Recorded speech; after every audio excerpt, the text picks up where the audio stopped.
Naps are both good and bad depending on the situation. Naps can be a double-edged sword, in other words.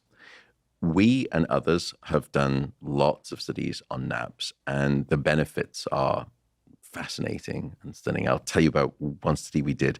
We had participants assigned to one of two groups, and at midday, they all learned a whole list of new facts. So it was a study about learning and memory. And then one group took a 90-minute sleep opportunity, sort of focused right around that drop in alertness. The other just remained awake, lying on a bed, and they just watched a nature documentary.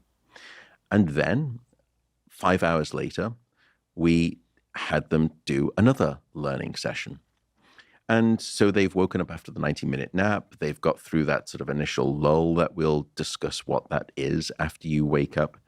Everyone's now back to operating temperature. So in other words, I've had you try to cram in a whole list of facts at midday and then a whole list of facts, new facts, again at 5 p.m. And I can ask, what is the learning capacity of your brain at midday and at 5 p.m.? And is there any difference in your learning ability when you have had a nap in between versus not? And sure enough, what happened in the group that did not nap, their learning capacity gradually declined across the day. The nap group, they were able to sustain their learning and, in fact, if anything, improve it. And the difference between those two groups at 5 p.m. was about 20%. So that's certainly non-trivial in terms of if you were to say, here's a new compound that can boost your learning capacity by 20%, would you take it? I suspect it would probably make some money. So that's a demonstration for learning and memory. We did another study very much like that in terms of its design, but we looked at your emotional brain. And we were showing people different types of emotional expressions and having them rate them. And we did that firstly before a nap and then after a nap versus that same time in sort of midday versus 5 p.m. And then another group did not nap. And sure enough, the group that did not nap, by about 5 p.m., they were starting to rate fearful faces and angry faces as much more fearful and much more angry. But if you looked at the group that napped, it was different. They actually lessened the response to fear, and they blunted the normal increase in anger sensitivity across the day. And the nap seemed to boost how positively you rated happy faces. So a nap there had the ability to reset the magnetic north of your emotional compass. And there was a beneficial, almost added rose tint to your worldview glasses after you'd napped. What was also interesting in those two studies, two different types of sleep were transacting those benefits. In the nap group that was doing the learning benefit that they got wasn't just about them napping and sleeping. It was about them having these sleep spindles.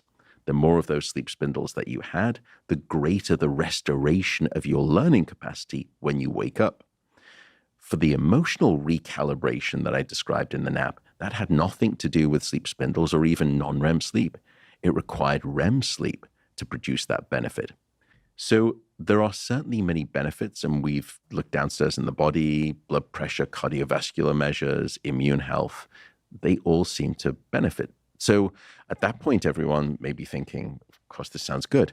Not to mention the basics, which is your attention, your concentration, your focus, and your energy all improve by way of naps. Even your decision-making. You said decision-making. Yeah, even your decision-making is improved. So your capacity to make the correct decisional outcomes based on this weight of evidence that you're facing, that's also improved. So almost all areas of cognition that we've looked at and many areas of your emotional and mood health we've looked at seem to benefit by way of a nap. At that point, you're thinking, so then what's the problem?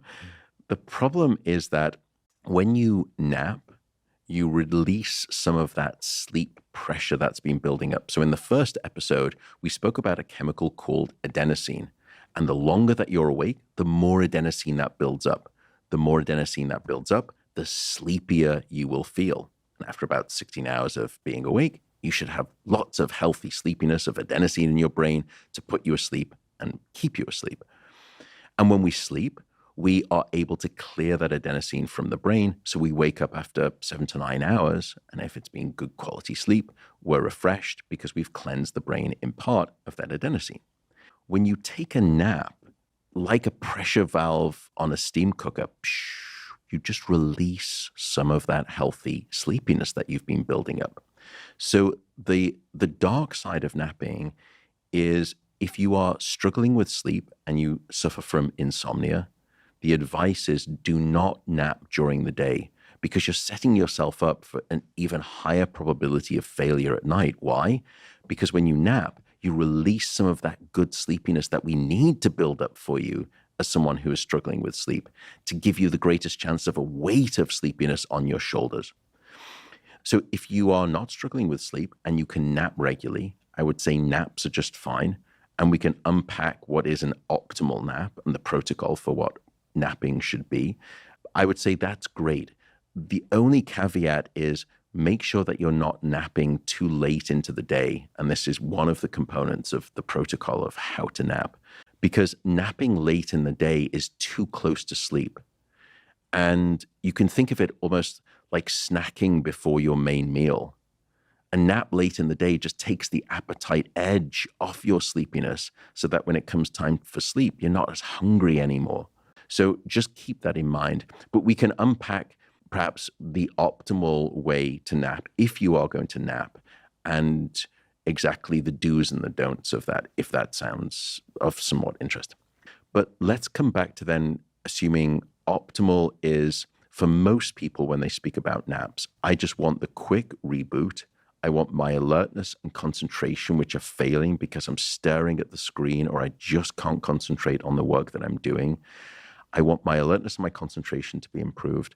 I want that sort of slight boost in brain energy where I know I can sustain myself for now a longer period of time. And I've got the motivation, which is really in some ways how I like to think about energy as well. I've got the motivation, the drive to keep going, which is just starting to fail me.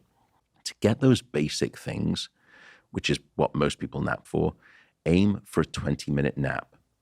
Why 20 minutes? If I thin slice the nap duration, and those studies have been done where we look at essentially what's called a dose response curve. I give you 5 minutes of a nap, 10 minutes of a nap, 15 minutes, 20 minutes, 30 minutes, 45 minutes, 90 minutes. After 5 or 10 minutes, you don't really get very much. You will wake up and you'll have some degree of improved alertness and your basic reaction time may be a little bit quicker, but that fades very quickly and you don't sustain that benefit.